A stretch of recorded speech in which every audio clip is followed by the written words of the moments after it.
वन्दे वाञ्छितलाभाय चन्द्राद्रिकृतशेखरां वृषारूढां शूलधरां शैलपुत्रीं यशस्विनीं। जय माता दी।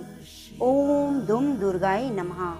प्रिय भक्तजनों, आप सभी को चैत्र माह के नवरात्रि की हार्दिक शुभकामनाएं। इस बार इस पर्व का प्रारंभ बेहद ही शुभ योग में हो रहा है। नवरात्रि के पहले दिन ही सर्वार्थ सिद्धि योग और अमृत सिद्धि योग रहेगा। नवरात्रि में जो भक्त जिस मनोभाव से कामना से माँ की आराधना करता है, उसी भावना से माँ आशीर्वाद देती है। माँ दुर्गा को सर्वप्रथम शैलपुत्री के रूप में पूजा जाता है। हिमालय के घर में जन्म लेने के कारण इनका नाम शैलपुत्री हुआ। जीवन में प्रत्येक क्षेत्र में सफलता के सर्वोच्च शिखर पर पहुंचने की शक्ति पर्वत कुमारी माँ शैलपुत्री प्रदान करती है। शैलपुत्री माता के एक हाथ में त्रिशूल और दूसरे हाथ में कमल का फूल है। इनका वाहन बैल है। माँ का रूप अति मोहक है। भगवान शंकर की भांति माँ भी हिमालय पर वास करती है। माँ शैलपुत्री को सफेद और लाल रंग विशेष प्रिय है, इसलिए पहले दिन लाल पुष्प और सफेद मिठाई का भोग लगाएं। इससे माँ मनोवांछित फल प्रदान करती है और घर की दरिद्रता को दूर करती है। हमें इस दिन माता रानी की कथा का भी जरूर श्रवण करना चाहिए। तो आइए माता रानी के चरणों का ध्यान करते हुए कथा का रसपान करते हैं। कथा को सुनने से पहले आप कमेंट बॉक्स में जय माता दी जरूर लिखिए और वीडियो को लाइक कीजिए। सर्व मंगल मांगल्ये शिवे सर्वार्थ साधिके शरणे त्र्यंबके गौरी नारायणी नमोस्तुते। एक बार प्रजापति दक्ष, जो सती के पिता थे, उन्होंने यज्ञ के दौरान भगवान शिव और सती को छोड़कर सभी देवताओं को आमंत्रित किया, लेकिन सती बिना बुलाए ही यज्ञ में जाने को तैयार हो गई। अब भगवान शिव ने उन्हें समझाया कि ऐसे बिना बुलाए जाना उचित नहीं। इसके बावजूद भी सती नहीं मानी और ऐसे में सती की जिद के आगे भगवान शिव ने उन्हें जाने की अनुमति प्रदान की। अब सती बिना बुलाए पिता के यहाँ यज्ञ में पहुंच गई। वहां उनके साथ बहुत बुरा व्यवहार हुआ। मायके में सती की माँ के अलावा किसी ने भी उनसे बात नहीं की। सभी ने गलत व्यवहार किया, चाहे कोई भाई था चाहे बहनें। सभी ने सती और उसके पति भगवान शिव का खूब उपहास किया। यह कठोर व्यवहार और पति का अपमान सती बर्दाश्त न कर सकी। उन्होंने खुद को यज्ञ में भस्म कर लिया। जैसे ही यह हुआ, भगवान शिव तक समाचार पहुंचा। उन्होंने तुरंत अपने गणों को दक्ष के यहाँ भेजा और यज्ञ को विध्वंस कर दिया। अगले जन्म में सती ने हिमालय की पुत्री के रूप में जन्म लिया और उनका नाम शैलपुत्री हुआ। माँ शैलपुत्री को पार्वती हेमवती भी कहते हैं। शैलपुत्री शिव जी की अर्धांगिनी बनी। तो प्रेम से बोलिए जय माता दी। ओम दुम दुर्गाय नमः। नवरात्रि में माँ दुर्गा ने महिषासुर राक्षस का वध करके देवताओं को उनके कष्टों से मुक्त किया था। महिषासुर ने भगवान शिव की आराधना करके अद्वितीय शक्तियां प्राप्त कर ली। तब ब्रह्मा विष्णु महेश भी हराने में असमर्थ हो गए। महिषासुर राक्षस की आतंक से सभी देवता भयभीत हो गए। उस समय सभी देवताओं ने अपनी अपनी शक्तियों को मिलाकर दुर्गा को अवतरित किया। तब माँ दुर्गा ने महिषासुर का वध करके सभी को कष्ट से मुक्त कर दिया। भगवान श्री राम ने जब रावण से युद्ध किया, तो नवरात्रि के महापर्व पर श्री राम लक्ष्मण ने सेना सहित माता रानी की उपासना की और लंका पर विजय प्राप्त की। प्रिय भक्तजनों, नवरात्रि के व्रत के साथ नवरात्रि में माता रानी की कथा को जरूर सुनना चाहिए। तो आइए माता रानी के चरणों का ध्यान करते हुए रसपान करते हैं पवित्र और दुर्लभ कथा। आप इस कथा को पूरा अवश्य सुनिए और अपने जीवन की मंगल कामना के लिए माता रानी की कृपा प्राप्त करने के लिए जय माता रानी जरूर लिखिए। बृहस्पति जी बोले, हे ब्रह्मा जी, आप अत्यंत बुद्धिमान, सर्वशास्त्र और चारों वेदों को जानने वालों में श्रेष्ठ हो। हे प्रभु, कृपा कर मेरा वचन सुनो। चैत्र, अश्विन, माघ और आषाढ़ मास के शुक्ल पक्ष में नवरात्रि का व्रत और उत्सव क्यों किया जाता है? हे भगवान, इस व्रत का क्या फल है? किस प्रकार करना उचित है? पहले इस व्रत को किसने किया, सो विस्तार से कहो। बृहस्पति जी का ऐसा प्रश्न सुनकर ब्रह्मा जी कहने लगे, हे बृहस्पति, प्राणियों का हित करने की इच्छा से तुमने बहुत ही अच्छा प्रश्न किया है। जो मनुष्य मनोरथ पूर्ण करने वाली दुर्गा, महादेवी, सूर्य और नारायण को ध्यान करते हैं, वे मनुष्य धन्य हैं। यह नवरात्रि व्रत सभी मनोकामनाओं को पूरा करने वाला है।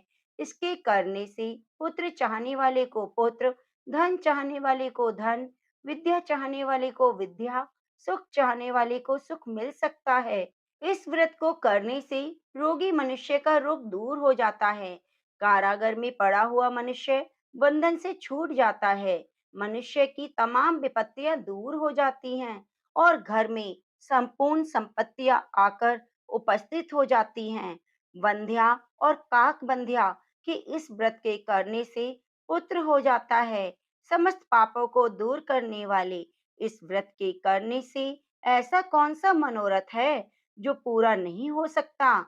यदि व्रत करने वाला मनुष्य सारे दिन का उपवास ना कर सके तो एक समय भोजन करे। उस दिन बांधवों सहित नवरात्रि कथा का श्रवण करे।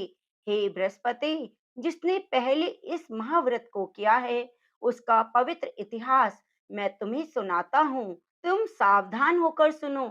इस प्रकार ब्रह्मा जी के वचन सुनकर बृहस्पति जी बोले, हे ब्राह्मण, मनुष्यों को कल्याण करने वाले इस व्रत के इतिहास को मेरे लिए कहा। मैं सावधान होकर सुन रहा हूँ। आपकी शरण में आए हुए मुझ पर कृपा करो। ब्रह्मा जी बोले, पीठत नाम के मनोहर नगर में एक अनाथ नाम का ब्राह्मण रहता था। वह भगवती दुर्गा का भक्त था। उसके संपूर्ण सद्गुणों से युक्त मानो ब्रह्मा ने सबसे पहली रचना की हो ऐसी यथार्थ नाम वाली सुमति नाम की एक अत्यंत सुंदर कन्या पैदा हुई। वह कन्या सुमति अपने घर के बालकपन में अपनी सहेलियों के साथ क्रीड़ा करती हुई इस प्रकार बढ़ने लगी जैसे शुक्ल पक्ष में चंद्रमा की कला बढ़ती है। उसका पिता प्रतिदिन दुर्गा की पूजा और होम किया करता। उस समय वह भी नियम से वहां उपस्थित होती थी। एक दिन वह सुमति अपनी सखियों के साथ खेलने लग गई और भगवती के पूजन में उपस्थित न हुई। उसके पिता को पुत्री की ऐसी असावधानी देखकर क्रोध आया और पुत्री से कहने लगी, हे दुष्ट पुत्री, आज प्रभात से तुमने भगवती का पूजन नहीं किया। इस कारण मैं किसी कुष्टी और दरिद्र मनुष्य से तेरा विवाह करूंगा। इस प्रकार कुपित पिता के वचन सुनकर कुमति को बड़ा दुख हुआ। पिता से कहने लगी, हे पिताजी, मैं आपकी कन्या हूँ, आपके अधीन हूँ। जैसी आपकी इच्छा हो मेरा विवाह कर सकते हो। होगा वही जो मेरे भाग्य में लिखा है। मेरा तो इस पर पूर्ण विश्वास है। मनुष्य न जाने कितने मनोरथों को चिंतन करता है, पर होता तो वही है जो भाग्य में विधाता ने लिखा है। जो जैसा करता है उसको फल भी उसके कर्म के अनुसार मिलता है, क्योंकि कर्म करना मनुष्य के अधीन है, पर फल देना भगवान के अधीन है। जैसे अग्नि में पड़े हुए तृण की उसकी अधिक प्रदीप्त कर देते हैं, उसी तरह अपनी कन्या के ऐसे निर्भयता से कहे हुए वचन सुनकर उस ब्राह्मण को बहुत क्रोध आया। तब उसने अपनी कन्या का एक पुष्टि के साथ विवाह कर दिया। अत्यंत क्रुद्ध होकर पुत्री से कहने लगा, जाओ जाओ जल्दी जाओ और अपने कर्मों का फल भोगो। देखें, केवल भाग्य के भरोसे पर क्या रह सकती हो। इस प्रकार से कहे हुए पिता के कटु वचनों को सुनकर सुमति अपने मन में विचार करने लगी, अहो मेरा बड़ा दुर्भाग्य है, जिससे मुझे ऐसा पति मिला। इस तरह अपने दुख का विचार करती हुई वह सुमति अपने पति के साथ वन चली गई और भयानक वन में कुशायुक्त उस स्थान पर उन्होंने वह रात बड़े कष्ट से व्यतीत की। वह गरीब बालिका की ऐसी दशा देखकर भगवती पूर्व पुण्य के प्रभाव से प्रकट होकर सुमति से कहने लगी, हे ब्राह्मणी, मैं तुम पर प्रसन्न हूँ, जो चाहे वर मांग सकती हो। मैं प्रसन्न होने पर मनवांछित फल देने वाली हूँ। इस प्रकार भगवती दुर्गा का वचन सुनकर ब्राह्मणी कहने लगी, आप कौन हैं जो मुझ पर प्रसन्न हुई? ये सब मेरे लिए कहा और अपनी कृपा दृष्टि से मुझ दासी को कृतार्थ किया। ऐसा ब्राह्मणी का वचन सुनकर देवी कहने लगी, मैं आदि शक्ति हूँ और मैं ही ब्रह्मा, विद्या और सरस्वती हूँ। मैं प्रसन्न होने पर प्राणियों के दुखों को दूर कर सुख प्रदान करती हूँ। हे ब्राह्मणी, मैं तुम पर तुम्हारे पूर्व जन्म के पुण्य के प्रभाव से प्रसन्न हूँ। तुम्हारे पूर्व जन्म का वृतांत सुनाती हूँ। सुनो, तुम पूर्व जन्म में निषाद भील की स्त्री थी, बहुत पतिव्रता थी। एक दिन तेरे पति निषाद ने चोरी करने के कारण तुम दोनों को सिपाहियों ने पकड़ लिया और लेकर जेल खाने में डाल दिया। उन लोगों ने तेरे को और तेरे पति को भोजन भी ना दिया। इस प्रकार नवरात्रि के दिनों में तुमने न तो कुछ खाया और न जल पिया, इसलिए 9 दिनों तक नवरात्रि का व्रत हो गया। हे ब्राह्मणी, उन दिनों में जो व्रत हुआ, उस व्रत के प्रभाव से प्रसन्न होकर तुम्हें मनवांछित फल दे रही हूँ। तुम्हारी जो इच्छा हो सो मांगो। इस प्रकार दुर्गा के कहे वचन सुनकर ब्राह्मणी बोली, अगर आप मुझ पर प्रसन्न हैं तो हे दुर्गे, आपको प्रणाम करती हूँ। कृपया करके मेरे पति के कोढ़ को दूर करो। देवी कहने लगी, उन दिनों में जो तुमने व्रत किया था, उस व्रत के एक दिन का पुण्य अपने पति का कोढ़ दूर करने के लिए अर्पण करो। मेरे प्रभाव से तेरा पति कोढ़ से रहित हो जाएगा, सोने के समान शरीर हो जाएगा। ब्रह्मा जी बोले। इस प्रकार देवी का वचन सुनकर वह ब्राह्मणी बहुत प्रसन्न हुई और पति को निरोग करने की इच्छा से ठीक है ऐसा बोली। जब तक उसके पति का शरीर भगवती दुर्गा की कृपा से कुष्ठहीन होकर अति कांति युक्त हो गया, जिसकी कांति के सामने चंद्रमा की कांति भी क्षीण हो जाती है। वे ब्राह्मणी पति की मनोहर देह को देखकर देवी को अति पराक्रम वाली समझकर स्तुति करने लगी। हे दुर्गे, आप दुर्गति को दूर करने वाली, तीनों जगत का संताप हरने वाली, समस्त दुखों को दूर करने वाली, रोगी मनुष्य को निरोग करने वाली, प्रसन्न होने पर मनवांछित फल देने वाली, दुष्ट मनुष्य का नाश करने वाली, तुम ही सारे जगत की माता पिता हो। हे अम्बे, मुझ अपराध रहित अबला की मेरे पिता ने कुष्टी के साथ विवाह कर मुझे घर से निकाल दिया। उसकी निकाली हुई मैं पृथ्वी पर घूमने लगी। आपने ही मेरा इस आपत्ति रूपी समुद्र से उद्धार किया है। हे देवी, आपको प्रणाम है।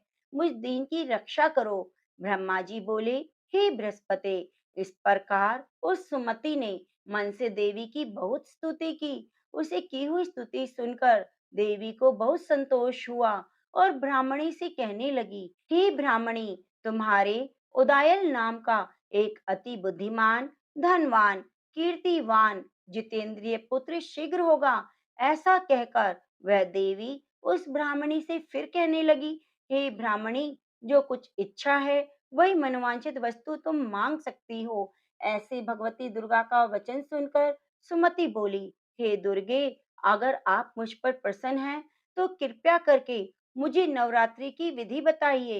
हे दयावती, जिस विधि से नवरात्रि व्रत करने से आप प्रसन्न हो, उस विधि और उसके फल को मेरे को विस्तार से बताइए। इस प्रकार ब्राह्मणी के वचन सुनकर दुर्गा कहने लगी, हे ब्राह्मणी, मैं तुम्हारे लिए संपूर्ण पापों को दूर करने वाले नवरात्रि व्रत की विधि बताती हूँ, जिसको सुनने से सभी पाप दूर हो जाते हैं और मोक्ष की प्राप्ति होती है। अश्विन मास के शुक्ल पक्ष की प्रतिपदा से लेकर 9 दिनों तक विधि पूर्वक व्रत करें। यदि दिन भर का व्रत ना कर सके तो एक बार भोजन करें। पढ़े लिखे ब्राह्मणों से पूछकर घट स्थापना करें।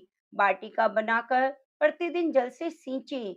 महाकाली, महालक्ष्मी, माँ सरस्वती की मूर्तियां बनाकर उनकी नित्य विधि से पूजा करें। पुष्पों से विधि पूर्वक अर्घ दें।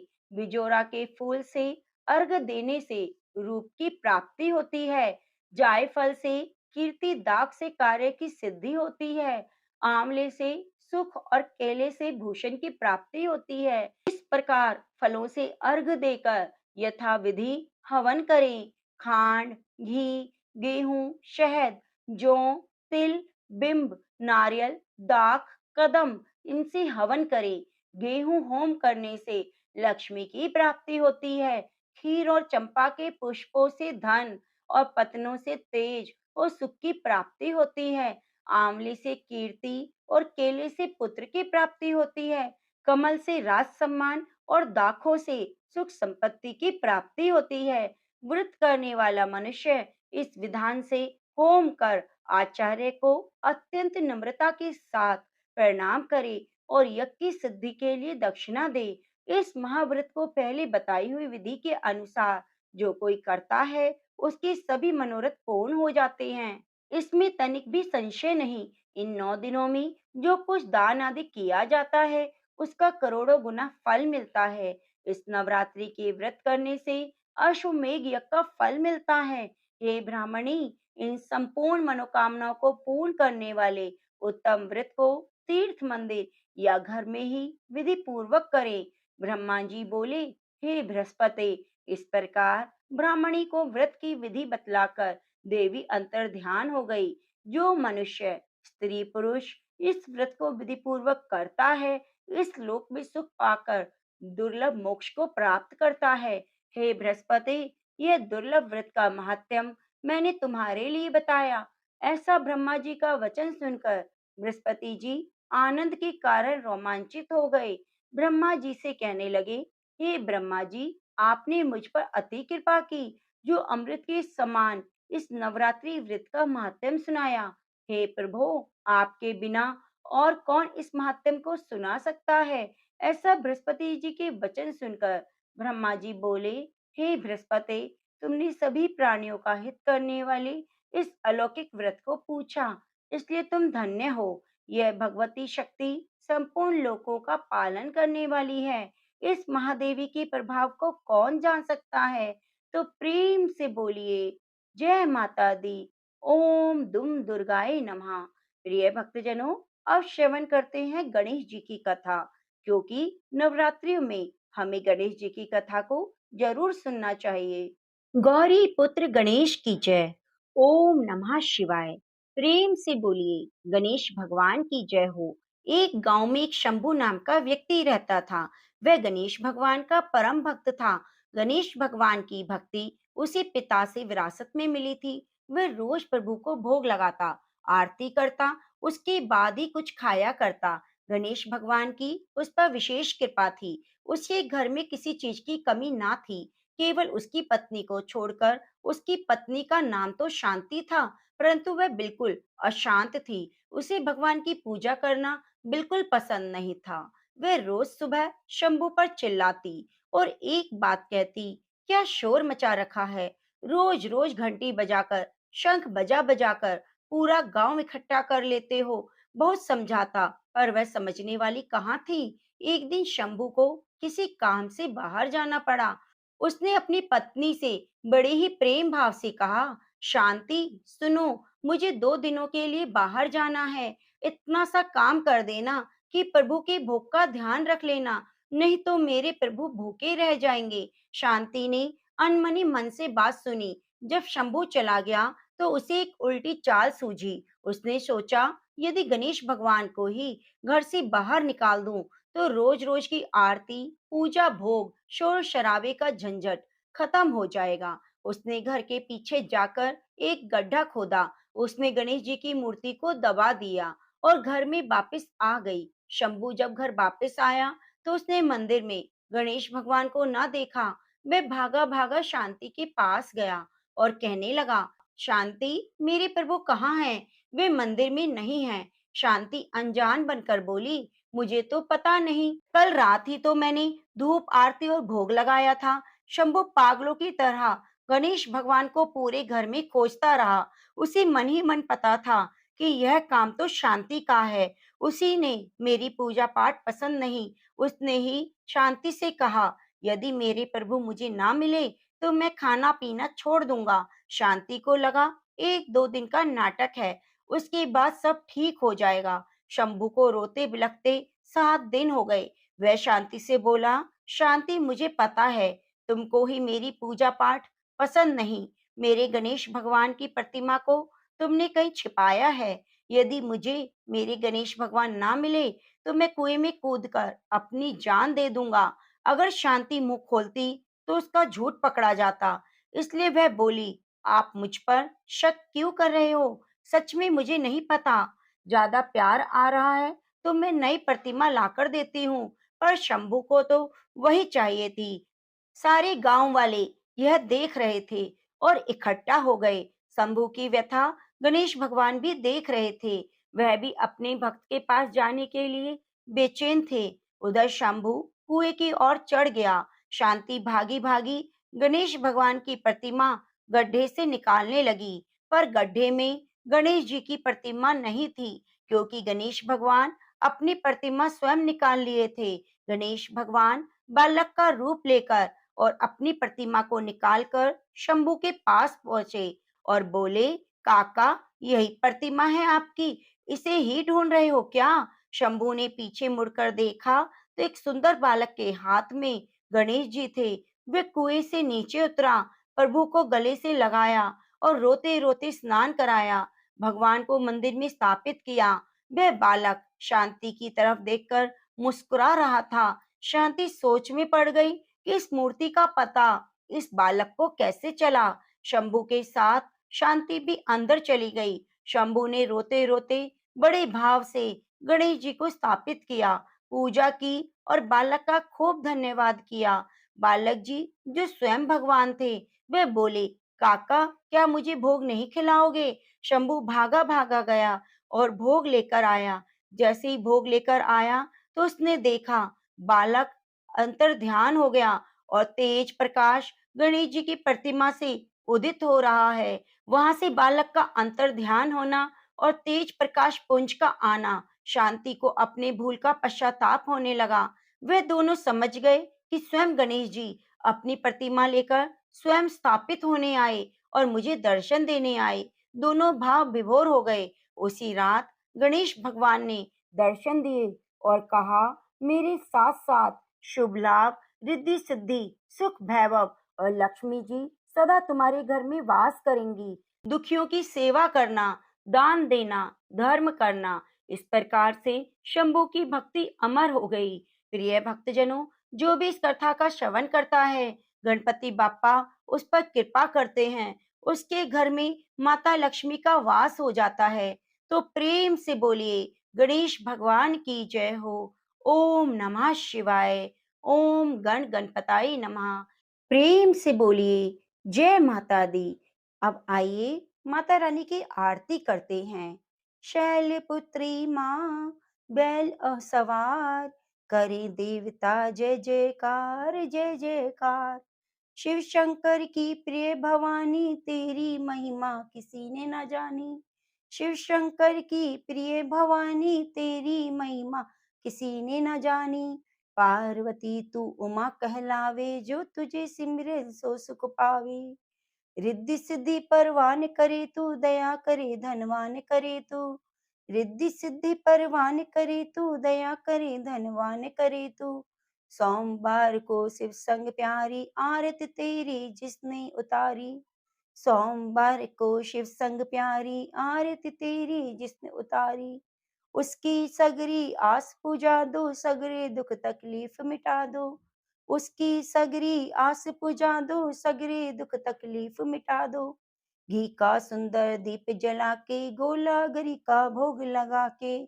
घी का सुंदर दीप जला के, गोला गरी का भोग लगा के। श्रद्धा भाव से मंत्र गाए, प्रेम सहित फिर शीश झुकाए।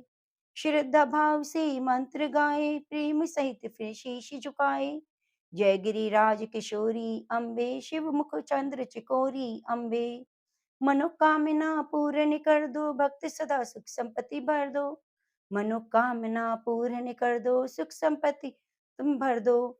या देवी सर्वभूतेषु शैलपुत्री रूपेण संस्थिता, नमस्तस्यै नमस्तस्यै नमस्तस्यै नमो नमः। ओम दुम दुर्गाय नमः। प्रिय भक्तजनों, आप हमारे चैनल को सब्सक्राइब जरूर कीजिए और बगल में बनी घंटी को दबाना ना भूलें। वीडियो को ज्यादा से ज्यादा शेयर कीजिए और कमेंट बॉक्स में जय माता दी जरूर लिखिए। माता रानी की कृपा आप पर बनी रहे। धन्यवाद।